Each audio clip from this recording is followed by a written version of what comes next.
Just build out a great partnership with your stakeholders, become essentially an extended member of their team, get invited to their team meetings, give regular updates, and make sure that you are not seen as a place to submit requests to, but you are there as a business value that will help them achieve their own targets. Welcome to Revenue Insights.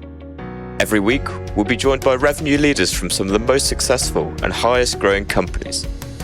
Together, we explore how they built their revenue teams, the journeys that they've been on, and the lessons they have learned along the way. Revenue Insights is brought to you by Ebster.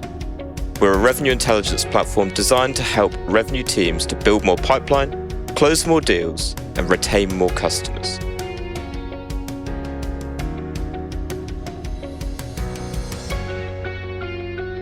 Hello, and welcome to the Revenue Insights podcast. This week, I'm joined by Camron Shahmirzadi, who is the head of revenue operations of the Lightstep Business Unit at ServiceNow. Camron, welcome to the show. Thanks for having me. I regularly kind of ask this question at the beginning. Tell me a little bit more about your journey to becoming, head of revenue operations. Yeah, I've really been in operations my entire career, starting off at Intel, much larger organization. I've had a variety of different operations roles since then, and ultimately landed at Lightstep, my first opportunity at a startup. I think we were about 70 employees at the time I joined. And it's just been a great opportunity to help build out the revenue operations function at a startup. And, we were acquired about a year ago by ServiceNow. So now my role is shifting a bit and focusing on how we can integrate the Lightstep business unit really into ServiceNow. And can you talk a little bit more, particularly like when that happened, what that integration looks like? Because obviously going from one organization Lightstep, where I assume it was a fairly mature kind of go-to-market function, and then being acquired, what that whole process looks like in terms of how you integrate it together. Yeah, Lightstep was still early in its journey at the time of acquisition, so we were still figuring things out and trying to find out how we can be most effective. We were acquired a year ago, and even though that sounds like it's been a while, we're still very much working on a lot of the integration. So, like the CRM integration, marketing automation, that's still ongoing. We're just actually nearing completion of that, but there's more to come. Like we need to figure out how we can co-sell the Lightstep products along with ServiceNow products on the same order form, and really consolidate that sales motion and work well with the existing ServiceNow sales organization to get into accounts where ServiceNow already has a strong presence. So it's ongoing. It's not something that's already complete. It's going to be a little while longer. It's not just the system piece; it's the process. It's figuring out how we can work well together to co-sell. Yeah, and what does that? Obviously, when you heard the news, what does that process then looks like for you in terms of right? How do I actually plan for this? All the different component parts. Not just systems, but as you say, like the processes as well. Well, luckily, I'd been through this before, not being acquired, but being on the acquiring end. So while I was at Atlassian, we acquired several different companies. And a primary part of my focus at Atlassian was actually figuring out how to integrate those acquired organizations, not just into the tech stack, but how to consolidate processes, how roles and responsibilities would work going forward. Atlassian has a very different sales model than is traditional in the B2B space. So we needed to figure out how to make that work alongside the acquired companies. So this was my first time, on the other side of things, but I already had a very good idea of what needed to happen.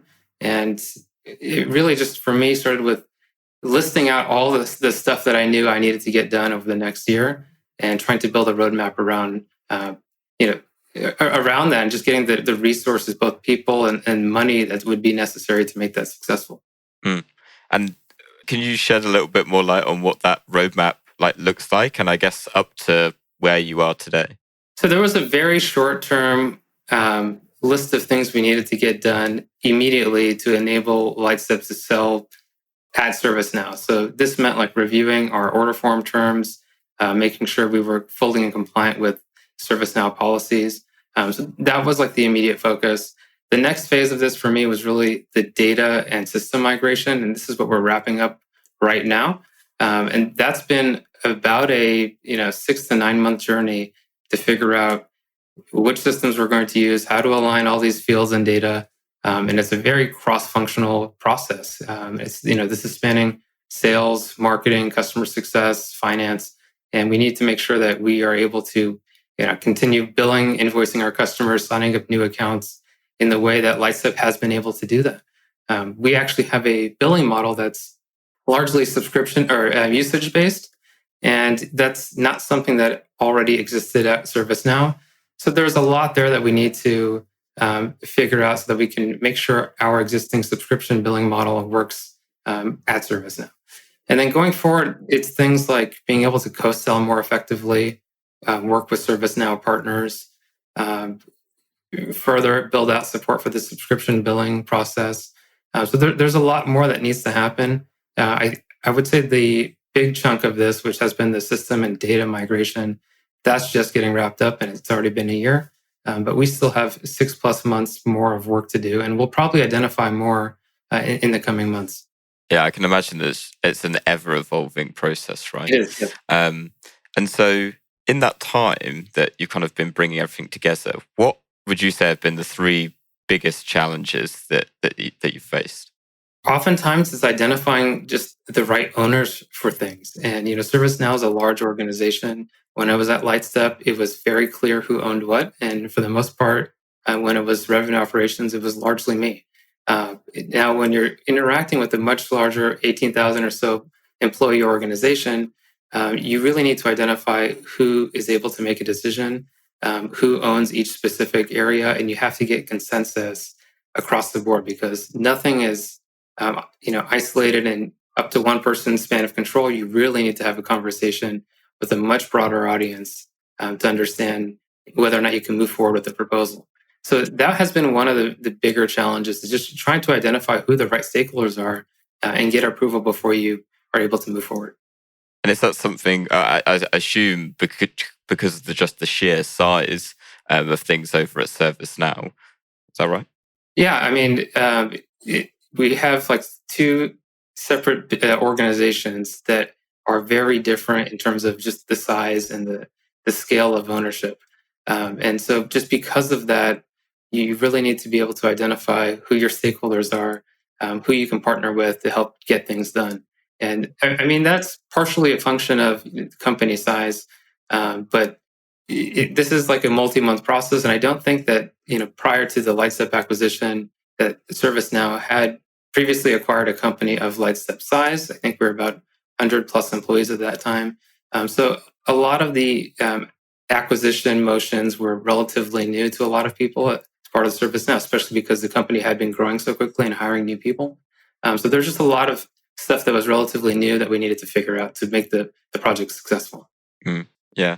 And we were talking actually before the show that obviously with your role was in revenue operations, obviously going to ServiceNow, they don't actually have a specific revenue operations function. So for you actually going in there, is it a case of I'm trying to visualize it, of how does it start to connect together with their operations setup at the minute and the role that you're playing and how it starts to integrate together? Yeah, we're still figuring that out. So as things are today, I'm still part of the Lightstep go-to-market organization, which includes our sales and our CS teams.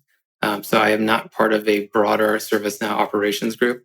I suspect something might change there in the coming months. But yeah, there is no comparable, as far as I'm aware, comparable role within ServiceNow just yet. There is a very strong operations group. I think that's mostly focused on the sales operations side of things, and marketing operations today is a separate organization.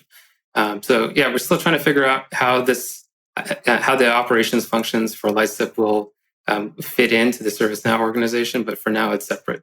Really, yeah, it would be really interesting to hear, in the future, how it starts to play out. Because, as you kind of touched on there, with separate sales and marketing operations functions over there, it would be interesting to see whether, much with kind of many organizations, the overarching revenue operations starts to come into things.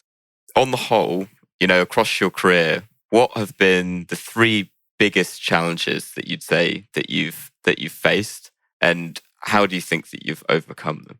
I think early in my career, I was probably outpacing some of my colleagues, and so it felt like I was oftentimes the youngest one in the room, and I think that was at times quite challenging to be taken seriously, at least up front.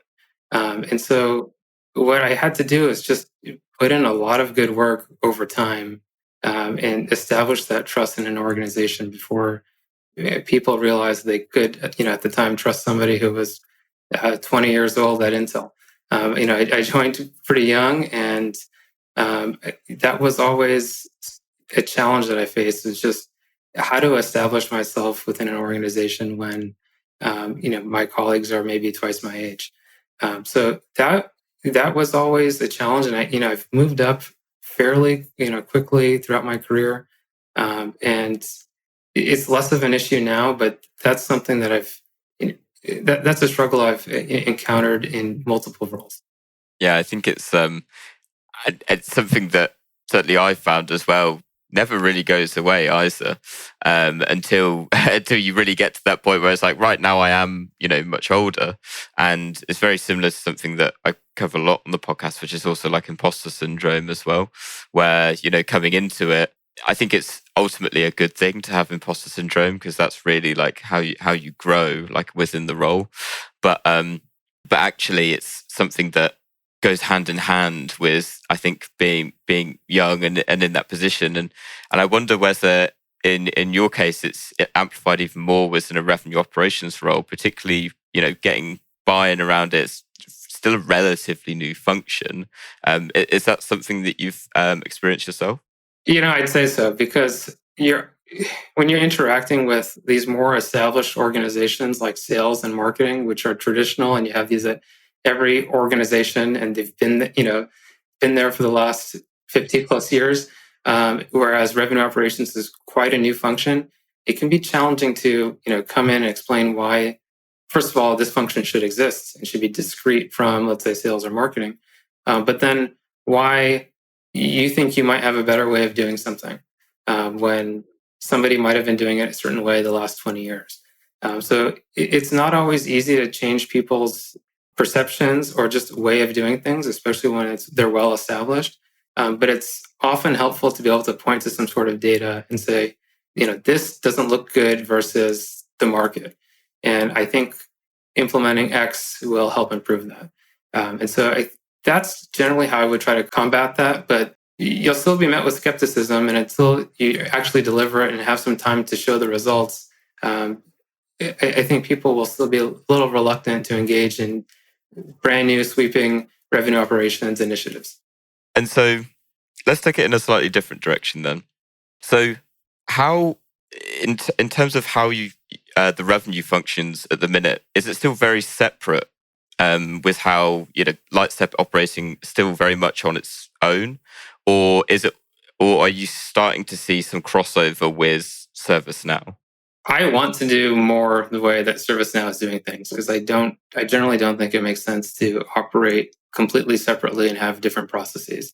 So we're, as much as possible, trying to adopt the ServiceNow way of doing things, just so we can have better consistency across the board and we can work better with our ServiceNow colleagues. So when you look at forecasting, for example, and I'm not an expert on the ServiceNow processes here by any means, but we are trying to move more closely to the ServiceNow way of doing things. And I think that's going to help just allow the teams to work better together and improve our accuracy in everything that we do. Can we dig into that a little bit more, of like, particularly with regards to forecasting, because it's very much top of mind for me at the minute. So what does that process look like, and I guess how are ServiceNow doing it at the minute? I'm still learning the ServiceNow details here, but to give a couple examples, like we are aligning our forecast categories in CRM so that they replicate the way ServiceNow rolls up data. We are also now splitting it out in the same geo definitions that ServiceNow does this, and so that our ServiceNow colleagues can roll up a Lightstep number to the broader ServiceNow number in a consistent way. So it's not like we are giving a completely separate measure of data. We had to align definitions. Prior to the acquisition, we referred to revenue as ARR. ServiceNow refers to it as ACV, and there were some definitions that were slightly different in there. just the way we would account for, let's say, built-in upsells, and there are a couple other edge cases that were just handled differently. So one of the very first things we needed to do was actually align our definitions, use the same terms, define geos the same way, make sure we're rolling up information to the same forecast categories. And so that's just at a high level, like some of what we need to do to make sure that we are consistent across the board. And as we learn more about the way ServiceNow does things and look at historical information, we'll have a better sense of how to forecast future quarters for Lightstep. Amazing. And so, to take a step away, I think from Lightstep specifically. So, from your experience, having been at, we've talked about Lightstep, also at Atlassian before, Intel before that. How do you create consistency between, the revenue operations function and, the revenue teams that you are working with? I think it all starts with setting clear goals across the revenue teams. So that's something the revenue operations team should help drive and define. And that means not just deciding what it is that you should be measuring, but how you should be measuring it and what those targets should be. And those should be relatively constant quarter to quarter. Of course, the goals change, the targets change, but the definitions and the key performance indicators, the things you're actually tracking, should be relatively constant. And so that was one of the first things that I did at Lightstep, but it's also something everybody needs to do in the revenue operations teams that they are in today, is making sure they're syncing with their colleagues across go-to-market function to define what it is that you're measuring, what's important for the organization, what the targets are. And you have a single source of truth for that data. So at the end of the quarter, there's agreement on how the quarter went relative to the target, and you can discuss what your goals should be for the following quarters. Brilliant. And so how exactly do you get the buy-in from, particularly, for example, in fact, sales teams, on those goals, on those KPIs in terms of what they're hitting? And then I guess second part to that question is how are you working with them to actually support them in hitting those goals? Yeah, so I think at many companies, you have maybe a company-wide plan or something you're talking to your board about. You have these sort of wide objectives that the revenue organization needs to deliver. And so oftentimes it's about working backwards from that while also doing a bottoms-up analysis to make sure those targets are reasonable. And if you have great historical data, and we're fortunate enough that we do have good historical data, just not much of it, we're able to identify what conversion rates are, what average sales prices have been historically. And that gives us a sense of how many deals we need to close, how many stage one opportunities we need to have, what our targets should be for our SDR organization, for example. And so you have to work backwards from what that ultimate goal is, while simultaneously doing a bottoms-up analysis to make sure that that company-wide goal is reasonable and you have a clear path to hitting it. Yeah. And something that we were talking about before, particularly around collaboration, is the actual relationships between revenue operations and those stakeholder teams. How exactly are you, or from your experience, do you help to nurture those relationships and really build them into something that helps to drive those results?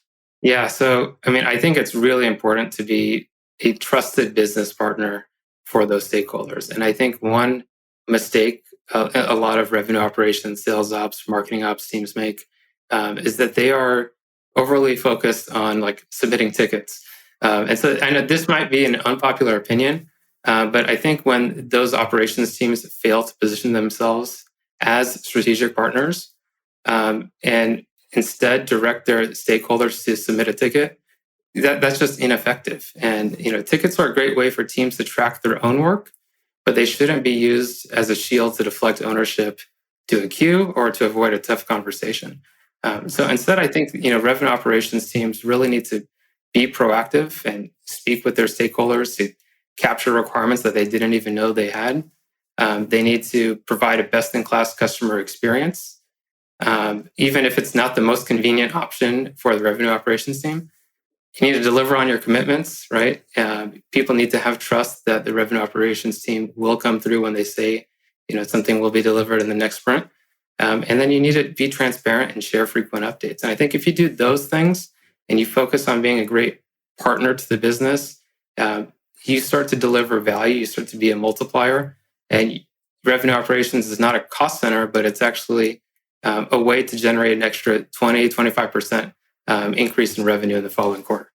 And how did you start to, is there a way of like measuring that in terms of like the strength of those relationships? And I guess the second part to that question really is how do you start to scale that as you grow? Is that something that you can do within revenue operations, or is that something that, perhaps as head of revenue operations, you need to build up with, your equivalent stakeholder in the sales team?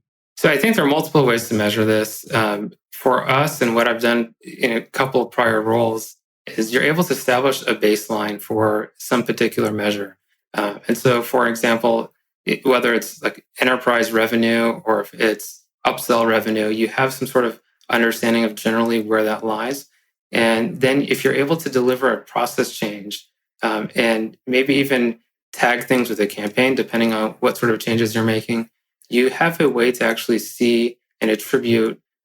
Granted, it's correlation typically, not causation, but you're able to see that you had a massive increase, maybe 20, 25% increase in revenue from a particular go-to-market strategy or sales motion. And if that's something a revenue operations team is leading and delivering, you have that to point to say you were able to generate 20% increase in revenue the following quarter based on this project that revenue operations delivered. And so I think it's really important to be able to establish that baseline and be able to show what changed over time. Because oftentimes, revenue operations teams are delivering these incremental improvements, but they really add up over time. And you want to make sure you're able to quantify that and justify the value that revenue operations brings to an organization. In terms of partnering as your team grows, I think it's just really important to have very clear roles and responsibilities across revenue operations, and for their stakeholders to know that that member of revenue operations is their go-to contact for whatever it is that they need. And so that's where I'd like to focus, my teams on delivering value. It just build out a great partnership with your stakeholders, become essentially an extended member of their team, get invited to their team meetings, give regular updates, and make sure that you are not seen as a place to submit requests to, but you are there as a business value that will help them achieve their own targets. Could you share perhaps one example from maybe at Lightstep or your career as a whole of an initiative that you've run that's really helped to, grow those relationships? Yeah, so at Lightstep specifically, when I joined, we didn't really have an upsell sales motion. So we were acquiring all of our revenue from either new business or at time of renewal, but not in between. And so that was something I was able to identify pretty quickly just by looking at historical data at the time I joined. And that just stood out to me as a big gap. This should be a place where we're capturing additional business. And in digging into that a bit more, I realized we didn't actually have a great way to track customer usage. And so we might sell certain limits, but if customers were exceeding those limits, we weren't really having those conversations because nobody really knew about it. And so just improving visibility into customer utilization was a top priority for me. And then figuring out how we can have conversations with customers and how we can incentivize buying more, perhaps at a discounted rate, but pre-committing up front, capturing that as recurring revenue. That was a big focus. So in that, for that example, it's quite obvious how to measure the increase in revenue from this revenue operations initiative, because that motion did not really exist at all previously. So I think, that just had a very big impact on the organization. And it was quite dramatic. Since that change, we're now seeing like over 30% of our revenue come from these upsells. And it was previously less than 1%. We had done, I think, one deal ever in the time before we made these changes. So that's a substantial impact that revenue operations can have on an organization. And if you just dig into the data, you can identify these gaps, and these become top priorities on your roadmap to go off and address. Yeah, I think that's it sounds like an amazing way to like start building that trust. And probably is one of the big takeaways, I think, from what we've kind of talked about is, demonstrating that value to be able Right. to then get the buy-in in terms of, this is how we can start to work together. Because then I guess it then opens up to, what more can we do at that stage? And it does start to get you to a point of, well, hopefully where you're doing less ticketing at the end of the day. Over the past kind of like few years that you've been at Lightstep, what would you say would be the one single biggest learning that you've had that you wish you knew at the beginning? I think it's important to not just set targets for the revenue organization, but to set targets for the revenue operations organization. One potential challenge I think revenue operations can face is you are delivering value, but you're in many ways you're delivering value to like a sales organization achieving their targets or a marketing organization achieving their targets. And so it's important to also clearly define upfront what it is that revenue operations is planning to do so that you can share in the credit when things go well. And so that's something I wish I had done more of earlier. It's not just the light step thing. This is something that is important for anybody listening to this to go off and do in their own organization, because unfortunately or fortunately, when you deliver value to your stakeholders, you run the risk of it not being perceived as value brought by the revenue operations team. Yeah. Can you share perhaps an example of since then, perhaps one of those situations that after you kind of worked that out, it was like, okay, now I'm going to do this, and to be able to then get the recognition for the impact that you've had. So we've made some changes or really implemented new campaign types and used a third-party data source to identify leads from alumni customers that have moved on elsewhere, and that ended up being a very good lead source for us. And I think it's about 18% of our stage one opportunities come from User Gems. That's the name of the third-party vendor. So it's been very successful for us.